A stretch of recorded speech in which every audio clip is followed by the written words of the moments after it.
lahat ng mga content ngayon ng mga Pinks at yung mga galit kay Inday, lagi nilang tinatanong, "Ano achievement ni Inday? Ano achievement ni Inday?" And I know this is going to be the conversation until 2028. 2028. And magkakaroon na naman ng forced recitation ang mga Duterte supporters sa Oo, magkakaroon naman tayo ng essay writing contest. Oo, gano'n. Actually, todo yan. Kasi Inday has been a mayor. Si Mm. si Leni Robredo has never been a mayor. Kaya ang focus Mm. niyo lang, yung vice president siya. Kami, ang dami namin yung bala. From Correct. vice mayor si Inday hanggang vice Oo. president siya. Diba? Oo. Kaya wala kayo. Diba? Tapos si Leni wala siyang executive experience. She never Mm. led a city. She has no exhibit A. Sara has exhibit A. Correct. And those who are saying na na parang ang banat kasi nila diyan, Sas, si Sara maganda naman na yung Davao nung naging vice mayor si Sara, eh. Anong achievement niya as a mayor? Maganda talaga yung Davao. The thing is, what did she add? What value she added? Yes, yes. There are measurable values, di ba? Yes. Bahala kayo kasi marami na kaming bala. Di ba? Mm. Ready na kami mga bakla. Ano Mm. ninyo? Ready na kami. Nag-iisip pa lang kayo ng pangarabos. Ready na kami. Kaya pagdating Correct, ng oo. pagdating na ng essay writing contest, bakla, talo Oo. kayo. Ano Oo. tayo? Data for data tayo. Ganyan ang mangyayari Correct. on the road to 2028. Ngayon, Oo. siguraduhin ninyo, yung ipambabato nyo sa 2028, ay pag tinanong namin ng, yan bang pambato ninyo, ay meron ba yung ni-lead na city? Can we see the achievements ng taong yan by leading a city? Pag sinabi Oo. ninyo, hindi kasi ganito siya. Well, we don't want someone who has no experience in actually creating something by actually governing, legislating, passing a law and something like that. It's not governance in the vocabulary of DPS. Governing is actually doing something on the ground, actually improving there is a measurable improvement in the quality of life of the governed. Ganyan. Ganyan ang laban na, ayan, binibigyan namin kayo mga kamping pointers for bardagulan on the road to 2028. Yun ang tatanong namin, ano bang CV niyan? O nakatapos ng ganyan? O anong city ang nilid niyan? Anong nangyari? Did it improve? What added value did that person's leadership added to the previous administration of that city? Ganyan. Ganyan bakla ang labanan. True. Makinig kayo ha, mga baklang mga DDS essay writer essay writing Warriors. Oo. Ganun ang replyan. Ha? Oo. Kailangan it should be measurable. It is may data specific. Yeah, oo. Well, ang yung hindi masyado na pag-uusapan na achievement ni Inday Sara as a mayor, she led the Regional Development Council. So, yung mga trade deals was actually forged by the Davao region through the leadership of Inday Sara. So that is why you have a deal with China on the durian and other fruits. So ngayon, yung pambato namin, mga campings, has experience in forging international trade deals. Correct. And yung result na yon ni Inday improved the economy of the Davao region, not only Davao City. Ayun. So, Ako I have to repeat this again and again kasi nagkamali ako dito eh. Nung nagkaroon ng nung lumabas yung trade deals ng Pilipinas at saka ng China doon sa durian, I thought it was the achievement of Bongbong Marcos. Okay. I thought it was his. Kasi yun yung nung umalis si Inday, kasi si Inday yung mayoralty term ni Inday, sandwich, 2010 to 2013, tapos nag-practice siya sa kanyang law firm 3 taon. Pagkatapos, 2016 to 2019.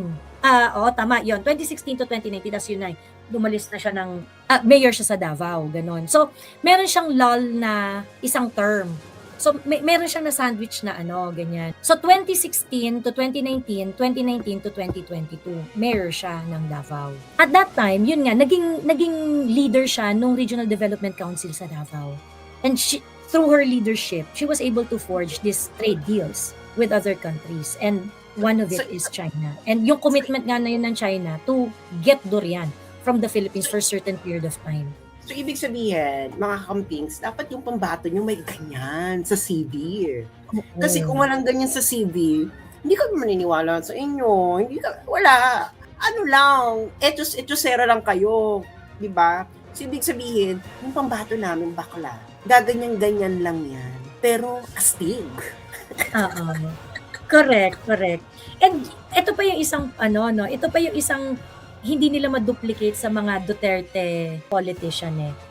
Of course, Inday Sara, prinsesa ng Davao yan eh. Kasi ang hari ng Davao si PRRD. So ngayon, si Inday, prinsesa ng Davao yan. So meron talaga siyang bentahe. Tumakbo siya, siya ang pinakabatang mayor at unang babae na naging mayor ng Davao City. So a lot of people would think na, hindi, hinand over na lang sa'yo ni PRRD ang Davao ganyan-ganyan. Parang hindi naman pinaghirapan na ni Inday masyado kasi marami namang, kumbaga parang the city was okay, the city was fine. However, what they did not realize is, si Inday, marami talaga siyang in-spearhead na programa na yung magandang city, pinaganda pa niya lalo. Because she was able to add really, really strong policies na hanggang ngayon ginagawa ng Davao. Yun yung maganda sa Davao. Yung leadership ni PRRD, when Inday Sara took over, she was able to build upon the wins of the father. Ngayon, si Mayor Baste, siya ngayon yung mayor ng Davao City. He was able to build upon the wins of her sister. And I don't think I don't think other political dynasty would be able to do that. Duterte lang. Yung kay Inday, nung naging mayor si Inday, maraming galit kay Inday na Davaoenyo. Mga Davaoenyo, makuda. Makuda ang mga Davaoenyo. Spoiled sila sanay silang magreklamo. Masunurin din, pero reklamador din yung mga yan. So when Inday became the mayor of Davao City, ang dami na lang reklamo kay Inday. Kasi si Inday, hindi siya katulad ng tatay niya. Yung tatay niya madaling pakiusapan, si Inday hindi siya madaling pakiusapan. So meron din talaga silang honeymoon period si Inday at yung mga Davaoenyo. Pinagtatanggal ni Inday ang daming tao ng tatay niya sa munisipyo. Pinatanggal ni Inday yung TV sa buong munisipyo. Ang dami talagang bad trip kay Inday, sa totoo lang. Hindi tinanggap si Inday ng mga Davaoenyo ora-orada kasi nga yung brand niya is very different dun sa tatay niya. So, imagine niyo na lang yung mga empleyado doon na walang tenure na tinanggal. Yung lifestyle ng mga empleyado doon sa munisipyo na matagal na nasanay sa TV. Tinanggal ni Inday ang TV. 'Di ba? Ganon. But anyway, the Davaoenyos understood the brand of Inday when it comes to leading the city. Para sa kanya, importante na you deliver all the time. Yung approach ni Inday sa city governance is like yung kumbaga parang very particular siya dun sa magiging result ng lahat ng policies. When we were doing that, kami naman signature campaign sa Davao City, just beside the Davao City Hall. Yung head ng Employees Association ng City Hall approached me. Sabi niya gano'n. Sabi niya, ma'am, officer po ako ng Employees Union dito. Sabi niya gano'n, alam mo ma'am, may kwento ako sa'yo. Sabi niya gano'n. Alam mo ma'am, si Inday, nung naging mayor namin siya dito, akala na, parang yung hindi raw kasi siya kasing friendly nung tatay niya. Si Inday, nilapitan kami niyan. Tinanong niya, ano ba ang concern ng mga empleyado ng munisipyo?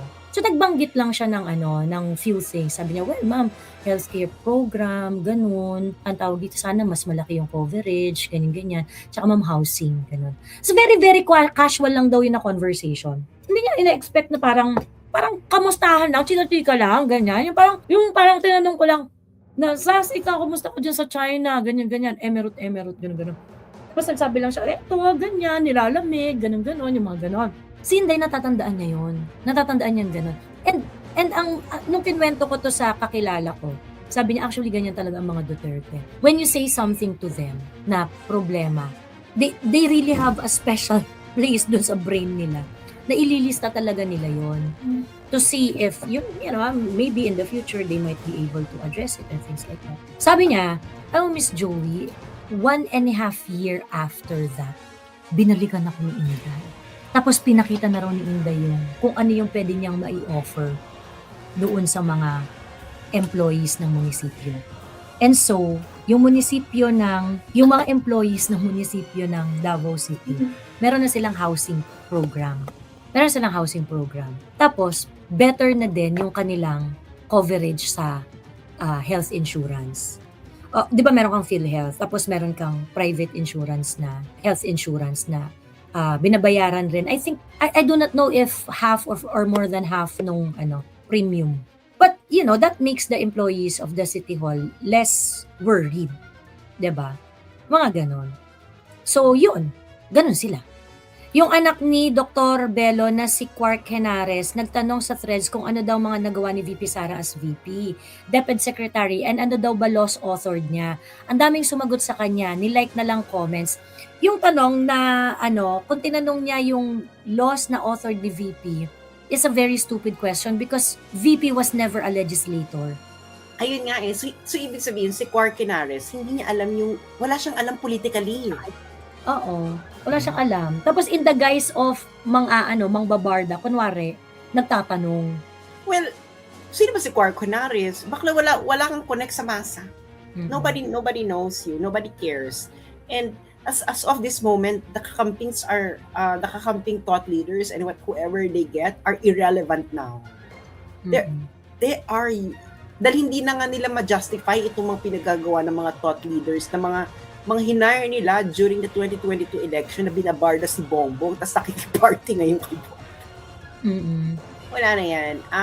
Actually, bahala na, hayaan nyo na lang sila, girl. Kasi, itong mga to, hindi yung ginagawa nila noong 2016 and 2022, it's the same. It's their same tactics, their same behavior, and alam na natin na patutunguhan yan. At ang patutunguhan nila ay inidoro. 100% covered po kahit contractual sa City Hall, sabi ni Gavino Ang. Totoo yan. Sa city planning barkada ko, 2016 pa lang, laid out na ni Inday plano for the bus system para hindi ganun kalaki utang ng Davao. She is 1,000 steps ahead bago pa siya mag-reveal ng step 1. Yeah. Joey, Davao City as a chocolate capital chocolate capital was achieved during Inday's term. Yeah, that I know. Even the tourism program, yung Davao Life is Here, kay Inday yan. Kaya, sorry kayo mga Bex. Ready kami. Sige, bahala kayo magsabi wala siyang achievement. Sabihin niyo na yan ngayon, okay lang. Kasi pagdating ng panahon, magbubulagaan tayo, girl. Yun ang masasabi ko sa inyo. Siguraduhin ninyo yung ibubulagaan ninyong bonggang-bongga ng mga programa na talagang nagawa ng inyong pambato. Correct. Ay talagang meron kayong wala kaming proposed a law, walang ganyan ha. Wrote a law, walang ganyan. Hindi ganyan ang amin. Hindi yan mga Oo. Expansion of special education program in Davao City. Ganern! Mga bakla! Bakla kami. Ang mga eksena namin, bakla, yung talagang measurable. Ganyan. Correct. Ano tayo, girl? Alam niyo yung ginawa namin ng 2016 yung kay PRRD. Anong ginawa namin? Sinampal-sampal lahat ng mga tao ng mga nagawa niya for Davao City. Ganon ang magaganap uli ngayon, mga Bex. At sinong kalaban ni PRRD noon? Bongga mga kalaban niya noon, ha?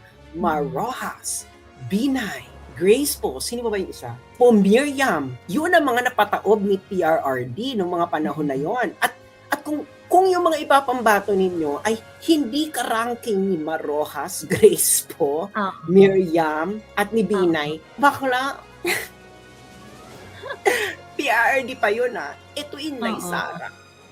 Iba si Inday Sara, Bex. Talaga, girl, wala kaming pakialam kung anong sabihin ninyo na hindi niya nagawa ito yung Vice President siya. Dahil alam lahat ng mga Pilipino na iniipit siya ng administrasyon nung siya ay Vice President. Pero mahaba ang aming listahan ng mga capabilities ni Inday Sara. Correct. Na proven and measurable.